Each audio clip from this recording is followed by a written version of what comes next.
a ajuda de Silvano, a quem considero o irmão fiel, eu lhes escrevi resumidamente, encorajando-os e testemunhando que esta é a verdadeira graça de Deus. Mantenham-se firmes na graça de Deus. Amém. Senhor Deus, eu peço Tua graça nesse momento. Eu peço que o Senhor, por misericórdia, me use para falar aos meus irmãos, que essa mensagem seja pregada com fidelidade e com poder também, ó Deus, que possa penetrar os corações, alcançar as vidas, Senhor, para o Teu reino, em nome de Jesus, amém. Só lembrando vocês, semana passada eu falei, foi a exposição, do capítulo 5, óbvio, a partir do verso 10, eu falei do Deus de toda a graça, são múltiplas as graças de Deus para todo tipo de sofrimento que a pessoa passa, sempre tem graça de Deus para esse sofrimento. A gente viu também que no último dia, ou até mesmo aqui nessa vida, mas principalmente no último dia, que é a volta do Senhor Jesus Cristo, é a promessa máxima da igreja, que a igreja jamais deve se esquecer, a volta de Cristo. Ele vai restaurar a igreja, Ele vai confirmar, Ele vai dar forças, Ele vai colocar a igreja sobre o firme alicerce. A gente terminou também com uma doxologia, que significa palavra de glória. Palavra de glória. Pedro exaltando a Deus, no finalzinho ali do verso 11, quando ele diz: a Ele seja o poder para todo sempre. Amém. E parecia que ele ia terminar a carta, mas ele não termina, e ele começa a citar aqui alguns nomes. Hoje eu vou falar apenas de Silvano um pouquinho. Ele começa no verso 12 dizendo assim: com a ajuda de Silvano, o apóstolo Pedro dizendo, com a ajuda de Silvano, a quem considero o irmão fiel, eu lhes escrevi resumidamente. Então, primeira coisa aqui, Pedro diz que ele recebeu ajuda para escrever essa carta. Ele escreveu resumidamente, provavelmente ele tinha muita coisa para falar, mas não dá para falar em uma carta tanta coisa assim. Com certeza ele falou o principal aqui, ele resume, ele tem o poder de síntese, ele consegue sintetizar, deixar a coisa mais resumida e mesmo assim ensinar o principal às igrejas, que são várias igrejas que ele está escrevendo. Essa carta é conhecida como uma carta católica, não no sentido católico romano, mas universal, para várias igrejas, não apenas para uma igreja aqui. Então ele resume o conteúdo e ele diz que contou com a ajuda desse homem chamado Silvano. Quem é o Silvano aqui? Muita gente aqui sabe que Silvano é ninguém mais, ninguém menos que o Silas, amigo do apóstolo Paulo, Paulo e Silas na prisão. Esse é o cara.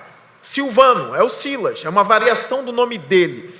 Está aí o que eu falei também na semana passada, muita coincidência nos termos de Paulo e de Pedro, eles usam alguns termos parecidos. Então é a influência de Silas na vida de Pedro, ou na vida de Paulo, o que faz com que Paulo e Pedro tenham uma teologia bem parecida nas suas cartas. Então, aqui está uma breve introdução para que vocês saibam quem é esse Silvano que Pedro está citando aqui. Agora a gente vai tratar de um outro assunto, um pouquinho mais técnico, porque alguns opositores, eu posso dizer aqui até mesmo da autoria do apóstolo Pedro, dizem que não foi Pedro que escreveu essa epístola, que foi alguém tardiamente,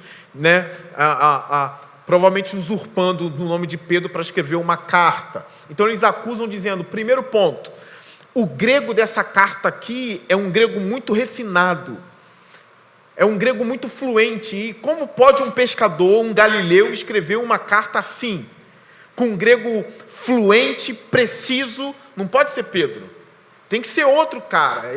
Isso aqui é uma mentira, não foi Pedro,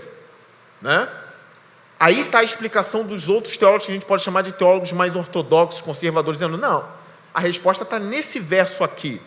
Pedro contou com a ajuda de Silvano para escrever essa epístola. Então é por isso que o grego é refinado. A gente, quando lê o livro de Atos, a gente percebe que Silvano, o Silas, ele era romano como Paulo. Ele era naturalizado romano. Era um homem de uma educação muito grande. Ele era muito educado, ele era letrado. Silas não era qualquer um. Era um dos líderes da igreja e um homem muito letrado, provavelmente muito fluente no grego também. Então aqui a gente tem algumas opções. Ou Pedro ditou e Silas foi escrevendo, aquilo que os estudiosos chamam de amanuense, né? O escriba. Pedro ditava e Silas escrevia. É por isso que a carta é tão bem escrita. Quando a gente vai estudando, vai vendo, realmente Pedro talvez não tinha esse domínio da escrita no grego. O Novo Testamento foi escrito em grego, a maior parte, né, do Novo Testamento. As epístolas todas em grego. Pedro provavelmente realmente não dominava isso, mas Silas dominava. Então ele ditava e Silas escrevia. Ou uma outra hipótese, ele instruiu Silas em todo o conteúdo da carta e Silas escreveu do jeito que ele quis. Mas com a origem em Pedro, o conteúdo é de Pedro. Entende? Ou as duas opções. Pedro ditou, na verdade não as duas opções, ou Pedro ditou a carta, tá? Silas escreveu a carta, ele também foi o portador da carta. Na verdade, essa é a terceira opção. Ele foi o portador e o entregador da carta à igreja. Olha o trabalho de Silas. Ele ouviu Pedro, ele escreveu em grego, ele tomou a carta para si e alguém tem que levar a carta para as igrejas. Quem é esse alguém? Muito provavelmente é o Silas. É para você ver que o serviço cristão da época, principalmente da igreja primitiva, onde os milagres aconteciam muito, não se resumia somente em milagres. Olha o serviço dele. Para a igreja andar, gente, não é só curar paralítico. Para a igreja andar, não é só o cego enxergar. Para a igreja andar e crescer, as cartas têm que rodar. Vocês estão entendendo isso? Alguém tem que fazer outro tipo de serviço. Aí quando a gente consulta o livro de Atos, a gente vai ver que o Silas também era profeta. Então o fato dele ser profeta, dele andar com Paulo, não significa que ele não possa fazer esse serviço de portar uma carta, guardar a carta, levar para as igrejas, ler junto das igrejas. Olha o serviço de um homem que era um dos líderes da igreja, era profeta. Mas a igreja não anda somente com as profecias, com os milagres, com as curas. A igreja anda com esses serviços também, de leve trás de carta, de leve trás no ensinamento dos apóstolos. A igreja sobrevive dessas coisas, não somente de coisas miraculosas, mas de serviço também. Esse tipo de irmão tem que existir na igreja. Às vezes ele é um grande homem, um grande profeta, mas ele sabe fazer isso, ele sabe escrever bem. Se ele sabe escrever bem, vamos usar o talento dele. Até na questão da autoria das cartas a gente aprende lições. Vamos usar os dons que Deus deu para os irmãos. Se escreve bem, escreve. Se conhece outras línguas, traduzam coisas importantes para a igreja. Exerçam o talento de vocês, para a obra de Deus crescer.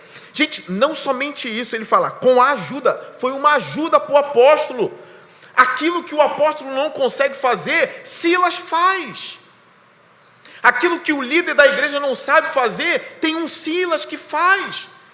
E Pedro é agradecido, ele não toma a glória toda para si. Ele diz, foi com a ajuda de Silvano.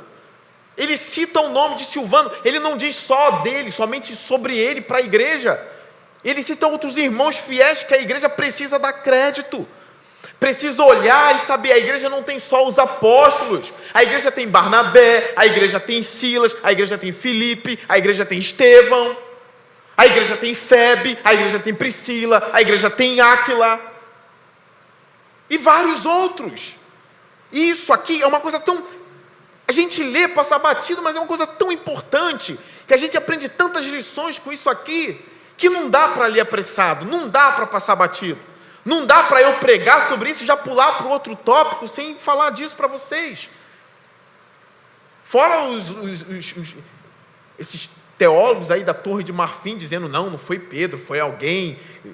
Não, o conteúdo foi de Pedro, eu creio nisso piamente, com a ajuda do Silvano, do Silas. Uma outra coisa que Pedro fala de Silas, ele não somente cita Silas aqui, né? Não, isso aqui...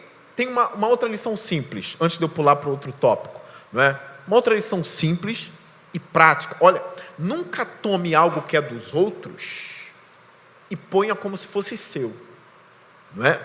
A gente vê isso no WhatsApp, a gente vê isso, eu não tenho rede social, né? Mas eu já tive, a gente vê isso no Facebook. Instagram eu nunca tive, mas eu sei mais ou menos que é quase a mesma coisa. As pessoas fazem isso no Instagram, não é? Copiam uma frase de um autor, homem de Deus que escreveu, põe lá e não põe o nome do autor, e todo mundo fala, nossa, como esse irmão em Cristo está, ó, quanto conteúdo ele sabe. Aí quando você vai pesquisar, não é dele, é de outro, isso é desonestidade, o homem de Deus tem que dar o crédito. Foi com a ajuda de Silvano, ele cita o nome.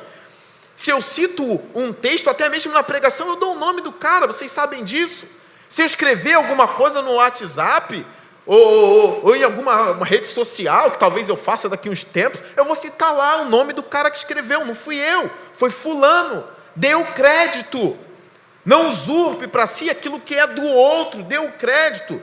Uma vez eu testemunhei um irmão que estava nesses debates de teólogo de Facebook, né, que faz teologia ali, e um querendo saber mais do que o outro, e eu lendo aquilo ali, e um irmão respondeu num comentário lá uma coisa magnífica, assim, algo que as pessoas dele falam assim, nossa. Aí o cara que ele estava lá debatendo no Facebook foi no Google, copiou e colou o que ele escreveu, jogou no Google e viu que era do Martin Lloyd Jones, não era dele. Aí colocou lá, rapaz, parece que tu é tão intelectual, mas você é mentiroso, esse texto não é teu, é de outro cara. O que custa falar que não é seu? Passou vergonha na rede. E quando se passa vergonha na rede, no Facebook, é como se estivesse passando vergonha em praça pública, não é? Pela desonestidade. Então a gente vê Pedro aqui citando o cara, então cite as pessoas.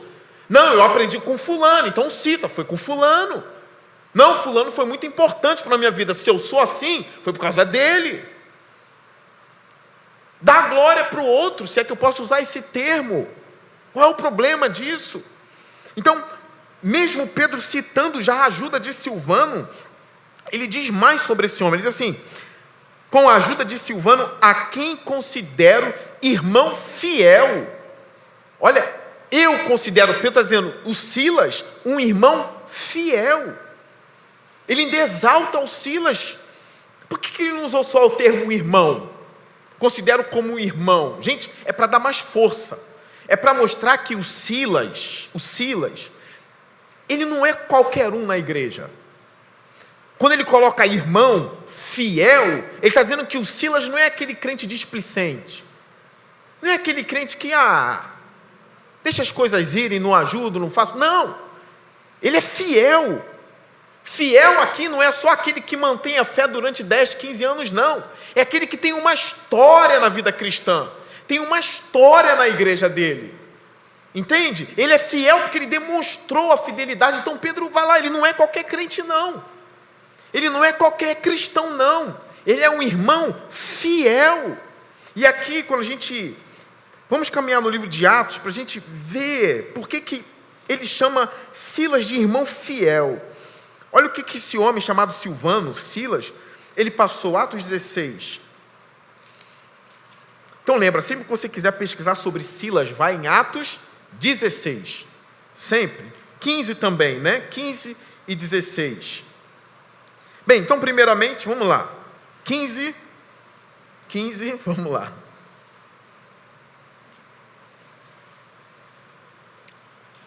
Verso 30 ao 32. Aqui a gente vê essa prática de entregar as cartas, tá? As funções que Silas exerceu. Olha só, Atos 15 e 30. Uma vez despedidos, os homens desceram para Antioquia, onde reuniram a igreja e entregaram a carta de um concílio que teve em Jerusalém, tá? Verso 31. Os irmãos a leram e se alegraram com a sua animadora mensagem.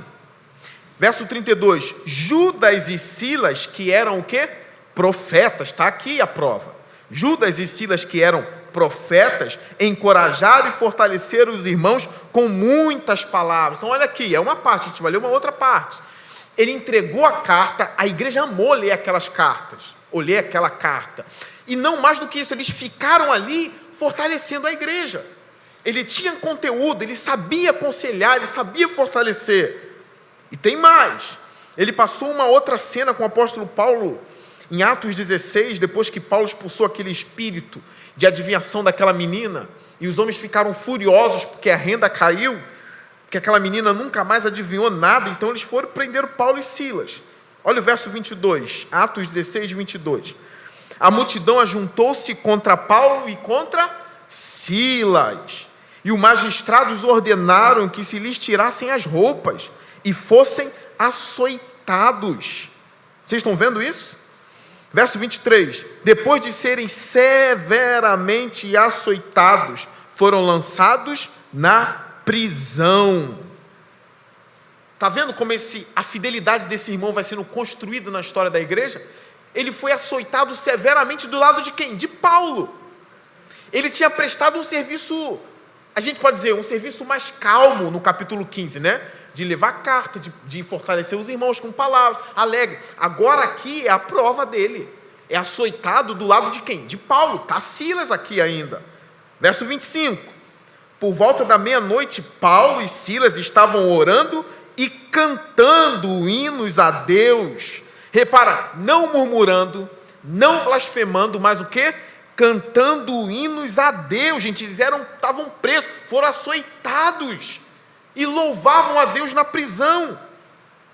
Aí o 26, eu gosto do de repente da Bíblia. Quando fala de repente, eu já sei, assim, ou de repente ou apareceu um anjo, ou aconteceu um terremoto, de repente, ou alguma coisa extraordinária vai acontecer depois do de repente na Bíblia.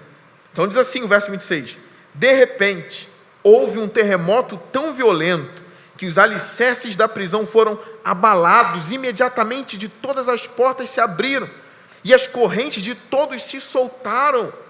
O carcereiro acordou e, vendo abertas as portas da prisão, desembanhou sua espada para se matar, porque pensava que os presos tivessem fugido. Mas Paulo gritou: não faça isso, estamos todos aqui. Aí tem a história do carcereiro, ele se converte, né?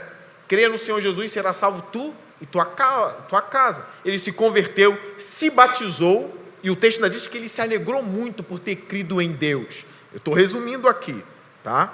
Se você quiser saber, pastor, mas onde está o texto que ele se alegrou? O verso 34. Depois você lê. Ele se alegrou por ter crido em Deus, tá? A última parte que eu vou ler sobre Paulo e Silas, ao verso 37. Depois que eles foram soltar Paulo e Silas, acontece isso aqui, olha. Mas Paulo disse aos soldados: sendo nós cidadãos romanos, eles nos açoitaram publicamente, sem o processo formal, e nos lançaram na prisão. E agora querem livrar-se de nós secretamente? Não, venham eles mesmos e nos libertem.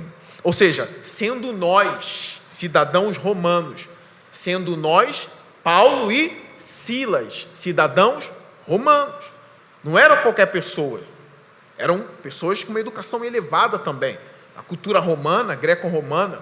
Então, aqui está a obra de Silas. É por isso que ele é chamado de irmão fiel por Pedro. Uma outra coisa importante aqui: nunca também ponha sobre si um título que você não tem, que você não conquistou, que ainda não é seu. Uma outra coisa importante: deixe com que as pessoas falem de você, que as pessoas reconheçam quem você foi para a igreja. Isso tem um valor muito grande. Quem é um irmão? Não, ele é um irmão fiel da igreja. Gente, isso é um testemunho imenso. Não, ele não é qualquer irmão. Ele é um guerreiro da igreja. Ele é um valente da igreja. O Antigo Testamento fala que Davi tinha os seus valentes. Tinha 30 valentes com ele. Dos 30, tinha 3 que ainda eram melhores do que os outros. São os valentes de Davi. Então não usurpe um título que não é seu ainda. Não queira ser quem você ainda não é. Trabalhe. Silas foi construindo a história dele com amor a Deus, por amor à igreja, escrevendo carta, levando carta, até o ponto de ser preso pelo evangelho, do lado do maior homem de Deus da época, que é o apóstolo Paulo. Eu tenho certeza que Silas foi reconhecido por Pedro, mas Silas era reconhecido por cada anjo do céu, era reconhecido na glória. A glória sabia quem era Silas, a função que Silas exercia e a importância que ele tinha para a igreja. Tem um grande valor nisso aqui. Aí eu te faço essa pergunta: quem você tem sido no reino de Deus? Quem você tem sido na igreja do Senhor? O que você tem feito? Qual é a sua história na igreja do Senhor? E eu falo na igreja do Senhor, ampliando tudo, a igreja de Deus no mundo. Quem você é? É importante. E não é pecado, você, humildemente, querer ser alguma coisa na igreja. Isso não é pecado. É pecado você querer ser só para ter glória. Aí é pecado. Mas humildemente eu quero fazer. Eu quero ser mais para Deus, eu quero ser mais para a igreja. Eu quero poder ser mais do que eu fui ano passado, eu quero poder ser mais do que eu fui há 10 anos. Ou na verdade em 10 anos eu não fui nada ainda. Eu quero ser melhor do que eu fui. E, gente, isso não é pecado, a gente não pode confundir. Se você faz isso com honestidade, com coração verdadeiro, de querer ser para a glória de Deus, para o reino de Deus avançar, não é pecado. Seria pecado se você quisesse, eu repito, fazer só para aparecer. Não, aí é pecado. Agora, você fazer para que Cristo brilhe por meio da sua vida, meu irmão, não é pecado. Não é pecado. Isso é só você querer acender o refletor para o nome de Jesus aparecer. Sou eu que quero acender o refletor. Sou eu que quero estar lá na hora para acender o refletor e iluminar o nome de Jesus. Não é pecado querer acender o refletor. Pecado é querer estar do lado de lá para o refletor iluminar você. Então essa é a diferença. Essa é a diferença. Silas construiu a história dele. Então existiu um homem chamado Silvano na Bíblia, na história da igreja, que Pedro chamou de irmão fiel. Isso é muito bonito. É um grande elogio. Pedro continua: eu lhes escrevi resumidamente. Para quê? Encorajando-os. Pedro encorajou os irmãos com a carta. Pedro encorajou os irmãos com essa epístola. Como a gente pode ousar dizer que essa epístola aqui não tem nada para dizer para nós? Olha o que está em nossas mãos. Pedro está confessando. Foi um resumo, isso está óbvio. É um resumo de Pedro, mas que serve para encorajar os irmãos na fé. Então eu pego aquilo que encorajou os irmãos há 2000 anos atrás, para encorajar a minha vida agora, a sua vida agora. Tem poder nessas palavras aqui, gente. Essas palavras não são minhas, é de um homem inspirado por Deus chamado Pedro. Esse foi o intuito da carta dele. Se alguém perguntar qual foi o intuito da carta de Pedro, encorajar os irmãos. A palavra tem poder. Essa palavra de coragem aqui, encorajamento, pode ser também de consolo, para consolar os irmãos. Lembrando que Pedro, no verso 10, diz assim, olha o verso 10, o Deus de toda a graça. Deus de toda a graça. Agora caminha comigo, 2 Coríntios capítulo 1. Lembra disso, Deus de toda graça. Agora o termo usado em 2 Coríntios capítulo 1. Isso aqui, gente, são as coisas que o nosso Deus faz e que o nosso Deus é.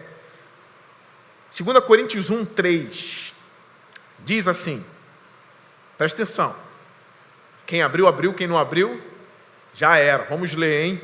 Presta atenção. Bendito seja o Deus e Pai de nosso Senhor Jesus Cristo. Olha agora o que que Paulo vai chamar. Pai das misericórdias e Deus de toda graça. Não, Deus de toda consolação. São termos muito parecidos, está vendo? Pedro diz, o Deus de toda graça. Paulo aqui diz, o Deus de toda consolação. Que faz o que, gente? Verso 4. Olha isso aqui, toma posse dessa palavra.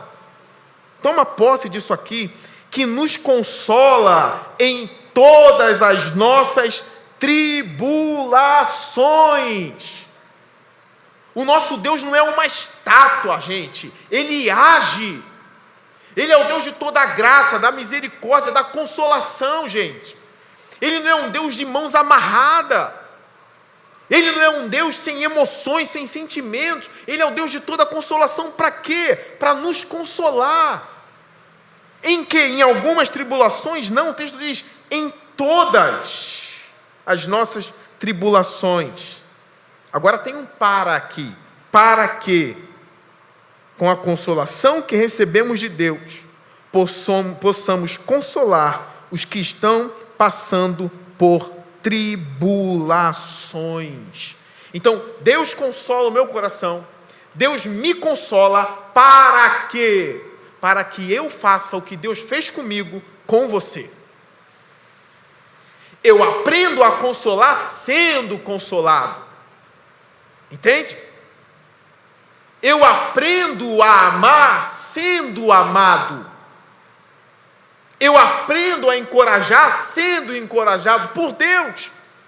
Então é por isso que Paulo, por exemplo, quando ele escreve a Timóteo, ele fala: cuide de ti mesmo e da igreja, das doutrinas.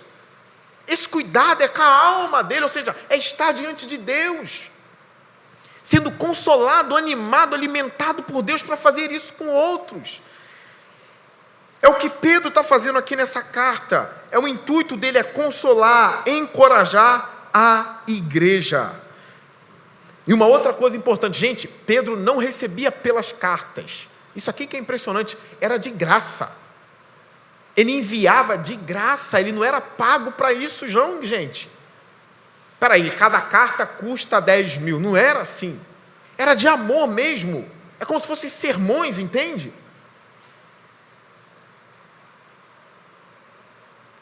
Mais uma coisa que ele fazia nessas cartas, encorajando-os, de que maneira? Testemunhando que esta é a verdadeira graça de Deus. Presta atenção aqui. Não era por dinheiro não, gente.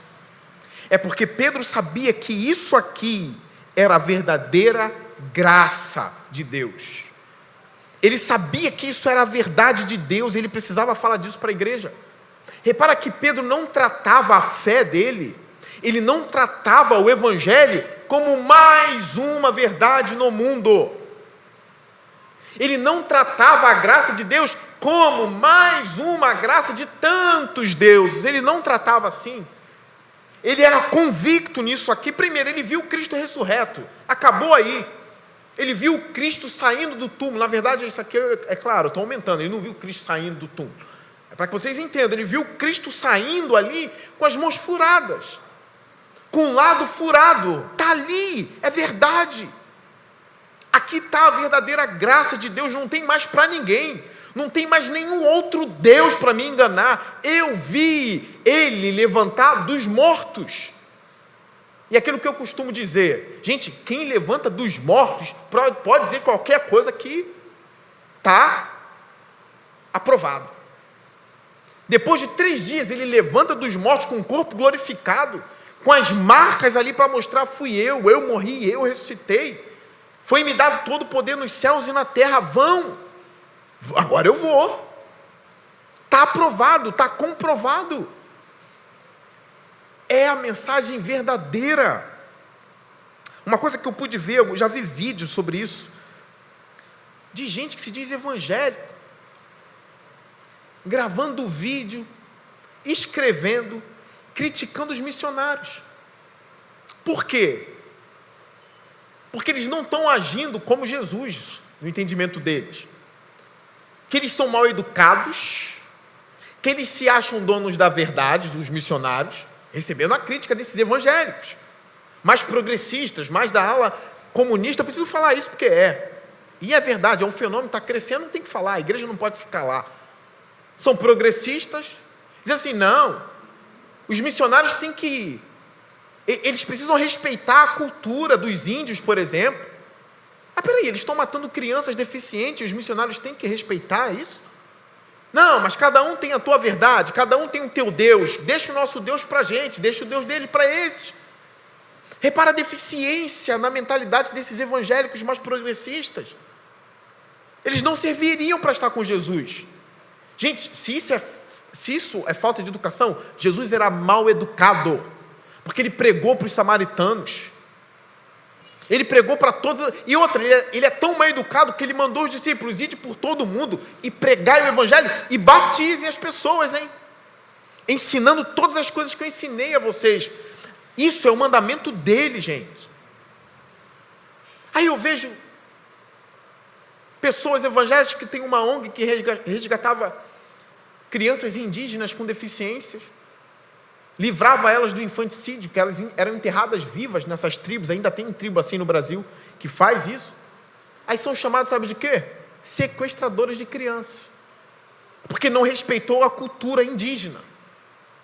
Evangélicos extremistas, radicais, é isso que são chamados. Agora eu vou dar a minha opinião. Não são sequestradores. A ministra Damares era uma dessas mulheres, tá? Trabalhou muito salvando crianças dessas tribos. Isso não é sequestro. Sabe qual é o nome disso? É salvamento. Não é sequestro. A Damares tem uma filha adotiva índia, que estava em estado precário, com os dentes podres, magra, sem força até mesmo para andar. Foi acusada de sequestradora, sendo que a menina teve que gravar um vídeo e dizer: não, eu amo. Ela não me sequestrou, ela me salvou. A própria Índia está dizendo isso. Hoje a menina tem 20 anos de idade, rebatendo uma revista que mentiu sobre a mãe dela, Damares, a mãe adotiva, evangélica, extremamente evangélica, que é a favor mesmo de tirar essas crianças da morte. Os missionários estão certos. Não tem nada que respeitar a cultura de povo pagão nenhum, não. É claro, tem coisas que dá para respeitar. Uma pulseira na mão, uma pulseira no pé, um estilo de cabelo, um brinco, tá tudo bem. Agora, matar a criança? Rituais de invocações de espírito? Não. Vai tudo mudar. Entende? Então repara que Pedro também é mal educado, porque ele deixa claro para as igrejas que ele testemunha daquilo que é verdadeiro.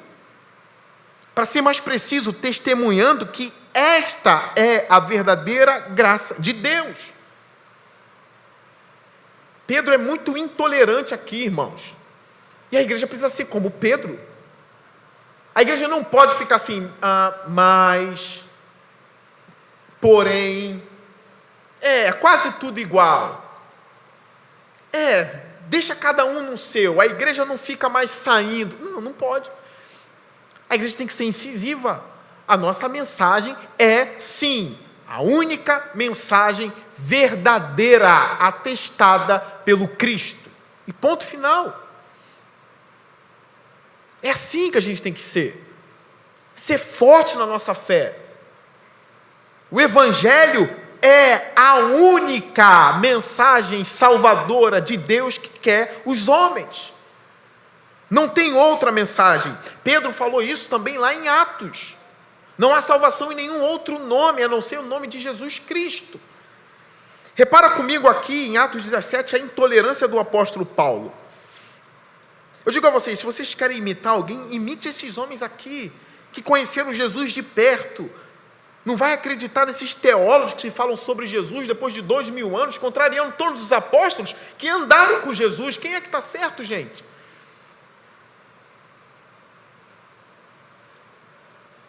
Olha a indignação de Paulo, olha a intolerância de Paulo, olha como Paulo era mal educado, extremista, radical. Eu estou sendo irônico, óbvio. Paulo aqui está sendo uma bênção. Atos 17 e 16. Paulo em Atenas. Olha onde ele está, ele é corajoso, hein? Em Atenas, só tem gente inteligente ali. Paulo era muito inteligente também, era um erudito, conhecia filosofia, conhecia teologia, conhecia línguas. Olha o que diz: enquanto esperava por eles em Atenas, Paulo ficou profundamente indignado. Olha o termo, gente, profundamente indignado. Pelo que, gente? Ao ver que a cidade estava cheia de ídolos. Repara que Paulo não era esse crentinho hoje em dia que grava vídeo com raiva da igreja porque está querendo enviar missionário para acabar a cultura, para fazer as pessoas trocarem de Deus. É balela, gente. Paulo ficou profundamente indignado ao ver os ídolos. Verso 17. Por isso discutia na sinagoga com judeus e com gregos tementes a Deus, bem como na praça principal, todos os dias com aqueles que por ali se encontravam. Alguns filósofos epicureus e estoicos começaram a discutir com ele. Alguns perguntavam: o que está tentando dizer esse tagarela? Olha, chamaram Paulo de tagarela. Outros diziam: parece que ele está anunciando deuses estrangeiros, pois Paulo estava pregando as boas novas a respeito de Jesus e da ressurreição. Volta para a epístola de Pedro. Se pregar o evangelho, gente, se dizer que Jesus é o único caminho, a verdade e a vida, e que sem Jesus ninguém vai ao Pai, é ser intolerante, então nós somos intolerantes com prazer. É assim. Entende? Se ser isso aqui é ser extremista, então nós somos extremistas com prazer. É muito melhor imitar quem caminhou com Jesus, quem ouviu de Jesus, quem aprendeu com Jesus, do que ouvir esses novos evangélicos, crentinhos hoje em dia, que acham que conhecem mais Jesus do que o apóstolo Paulo e do que o apóstolo Pedro. As pessoas hoje em dia estão tentando fazer assim: Jesus era o educado, era o amor, os apóstolos eram intolerantes. Não tem isso. Os apóstolos faziam exatamente aquilo que o Cristo mandou eles fazerem. Não dá para dissociar. Se os apóstolos são mal educados, Cristo era mal educado. Para terminar, a última parte do verso 12 do capítulo 5 de Pedro. Pedro diz assim para eles: mantenham-se firmes na graça de Deus. Olha a ordem do apóstolo: mantenham-se firmes na graça de Deus. A gente sabe que nós, como batistas, e aqueles que não são batistas e estão entrando aqui, estão conhecendo ainda essas doutrinas, os batistas acreditam numa doutrina muito bonita, muito antiga, que o apóstolo João acreditava, pregava, Paulo e todos os outros, que é: se você foi realmente salvo por Cristo, você é salvo para todo o sempre. Amém. Aqui vai uma doxologia. Terminei com uma doxologia, um louvor a Deus. Amém. Glória a Deus por isso. Outros não acreditam nisso. Dizem que o salvo, ele pode, mesmo sendo salvo, perder a salvação. Deus escreve o nome dele no livro da vida, contando que ele vai perseverar. O cara não persevera, Deus vai e passa o leak paper no livro da vida e apaga o nome dele do livro da vida. Nem para ser onisciente, saber, eu não vou nem escrever, porque eu sei que não vai ser. Os batistas acreditam, se ele escreveu é para nunca mais tirar. Mas mesmo com tudo isso aqui, quarta-feira eu falei de algumas coisas que é difícil compreender, é difícil. Eu sei que o crente salvo vai permanecer até o fim, mas eu sei que ele permanece até o fim caminhando também com a sua própria força, com a sua própria perna, perseverando, sentindo dor, querendo desistir e não desistindo. É um paradoxo. É a mesma coisa, é você que vai orar, você dobra o joelho, está desanimado, você dobra o joelho. É Deus dobrando o seu joelho, mas ao mesmo tempo é você dobrando o seu joelho. Como eu explico isso? Eu não sei, mas é. Quando você caminha em direção a Deus, você foi salvo e está peregrinando, caminha 20 anos, 30 anos, 40 anos até a vida de Cristo, ou até a tua morte, são as suas pernas caminhando, sentindo dor, tendo vontade de parar, mas ao mesmo tempo é Deus caminhando com você e não te deixando parar. Como explicar isso? Não sei. Eu sei que nessa parte aqui, Pedro não diz, Deus vai manter vocês, não. Pedro está dizendo, mantenham-se firmes na graça. Que estranho, né? Uma vez perguntaram para um teólogo batista chamado Russell Shedd, que tem uma Bíblia de estudo muito boa. Quem quiser estudar mais teologia, mais Bíblia, compra a Bíblia do Shedd, que é um teólogo batista. Morreu com 87, 86 anos de idade. Perguntaram para o Shedd o seguinte, vem cá, um cristão pode perder a salvação? E o Shedd respondeu da seguinte forma, depende de quem salvou ele. Se foi ele que se salvou, ele perde. Se foi Cristo que salvou ele, nunca. Essa é a resposta do Shedd. E a gente encontra isso em vários versos na Bíblia. Agora, tem gente usando esses textos aqui para não fazer nada.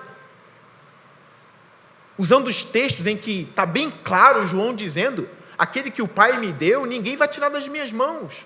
Porque ninguém é mais poderoso do que o Pai. Os textos de Paulo dizendo, quem pode separar vocês do amor de Cristo? Ninguém. Não tem como, não cai. Então usam desses textos para ser um cristão que não faz nada. Não, eu aceitei Jesus, eu professei Jesus, eu me batizei, agora já era, meu nome está no livro da vida, eu não faço mais nada e acabou. A evidência de que você foi salvo é que você não para de caminhar, você persevera até o fim, sentindo as dores da perseverança, as lágrimas da caminhada caindo, e parece que assim, Senhor, está tão pesado que eu não consigo. Você está conseguindo? Naquele grande dia você pode estar todo arrebentado, mas você vai estar lá, todo machucado com as tribulações da vida. Não é porque você se batizou que você de fato foi salvo. Agora você fala, não, agora que eu já me batizei, eu tenho Cristo, agora deixa eu pecar aqui e ficar feliz no meu pecado. Não, você não foi. Não estou dizendo que o cristão não possa cair, cai, mas levanta, ele continua, ele não para, ele se entristece, ele se arrepende, ele volta de novo. Mas eu sei que Pedro está usando mantenham-se, fiquem. Aqui parece que não é hora de Pedro falar da soberania de Deus, é hora de Pedro falar da responsabilidade do homem. São coisas que não dá para juntar, está na Bíblia. Se está na Bíblia, a gente só fala e acabou. Não junta. Você é responsável, caminha, chora, mas não para. Eu lembro de uma vez, alguém pregou numa determinada igreja, eu estava lá, e pregou sobre a ação cristã, né? Prega o evangelho, trabalhe para Deus, faça a obra, persevera, e frisou nessas coisas, na responsabilidade do homem. Quando ele acabou de dar a palavra, veio um cara lá, quase desfazendo tudo que ele fez, por causa dessa mentalidade de que eu não faço nada. Então o homem meio que, contrariou tudo que aquele cara tinha dito antes dele, e disse assim, e eu gosto muito daquele louvor que diz assim, é teu, somente teu todo o trabalho, o meu trabalho é só descansar em ti. Eu nem sei se o cara que compôs a música tinha essa intenção, às vezes não era, mas ele usou como se fosse isso. Mas Pedro não fala disso. Pedro está dizendo, mantenham-se firmes, fiquem firmes, não se desviem, não se afasta, mantenham-se. Tem um texto que, numa vez só, fala de tudo isso que eu estou falando para vocês. Eu encerro com esse texto aqui, que é Filipenses capítulo 2. Filipenses depois de Efésios. Filipenses 2:12.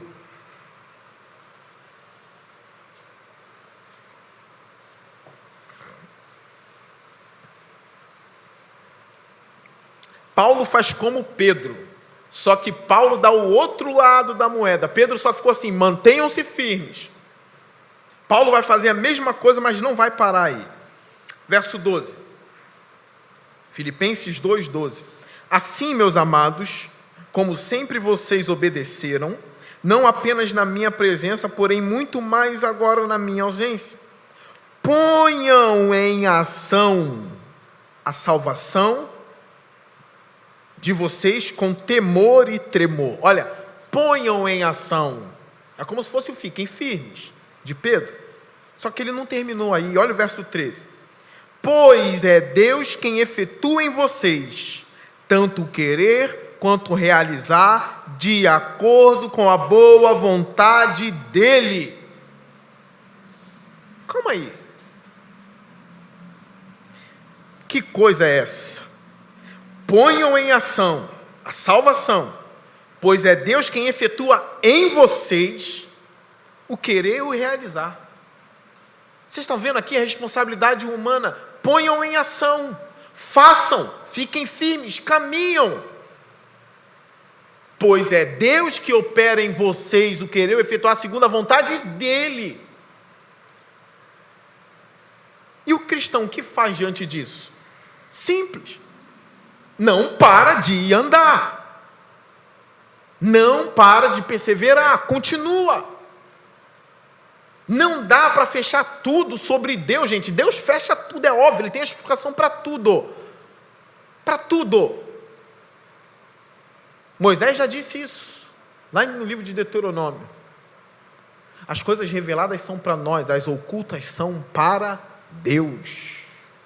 Se Deus disse persevere, persevere. Eu que ponho em ação a salvação de vocês em vocês, mas persevere, obedece. Persevere. Existe um mistério nisso aí. Não uma contradição, não uma mentira, mas um mistério que só Deus sabe. Então não adote esse pensamento de um evangelho sem luta, de um evangelho sem choro, de um evangelho sem caminhada, de um evangelho sem perseverança, de um evangelho sem tribulação, de um evangelho onde você só dorme, onde você só peca, um evangelho onde você não faz mais nada, nem orar você ora, não lê Bíblia, porque você já está salvo e ponto final. Porque naquele dia você pode ter uma grande surpresa e descobrir que o seu nome nunca foi escrito no livro da vida. Então persevera. Pastor, mas eu caí. Levanta e caminha. Mantenham-se firmes e alertas. Pastor, mas tem 3 meses que eu não oro. Ora, volta a orar agora, porque Deus está mandando você orar. Ah, mas Deus já sabe antes de eu falar. Não vem com essa, irmãos. Eu não vou ficar explicando essas coisas minuciosas, mas se Deus já sabe, porque ora, gente. Ele mandou orar. E Ele disse que já sabe o que tu vai falar antes de tu falar, e ponto. Entende? É por isso que Ele é Deus. É um Deus tão grande, que não dá para sondá-lo. Fique com o conselho de Pedro. Mantenham-se firmes. É a mensagem de Deus para a gente. Essa mensagem encorajando a igreja depois de 2000 anos, novamente. Não pare. Não pare. Vocês já ouviram várias vezes, em vários cultos, em várias outras igrejas, que dizem assim: foi Deus que te trouxe aqui. Mas nunca ninguém parou para pensar: não, mas fui eu que me trouxe. Gente, foi você que saiu de casa, escolheu a tua roupa e andou, mas foi Deus que te trouxe. Como explica? Não explica. Deus te trouxe essa manhã aqui para ouvir essa palavra, mas eu sei que foi você que veio com as suas pernas. Alguns estão com os pés molhados, que vieram na chuva, foram os pés de vocês que molharam, às vezes estão com lama, é o seu pé que dói. Mas foi Deus que te trouxe aqui para ouvir essa mensagem. Não para. Vamos perseverar até o fim. E lá vai ser tão bom ouvir Deus dizendo: fui eu que guardei vocês até aqui. Fui eu que guardei. E a glória seja dada a Ele. Amém? Espero que Deus possa ter falado com você. Deus quer que você continue. Chore mais. Ande mais. Não está dando para correr na fé, pastor, mas está dando para engatear? Então faça. Mas não pare. Quero orar por você, curva sua cabeça.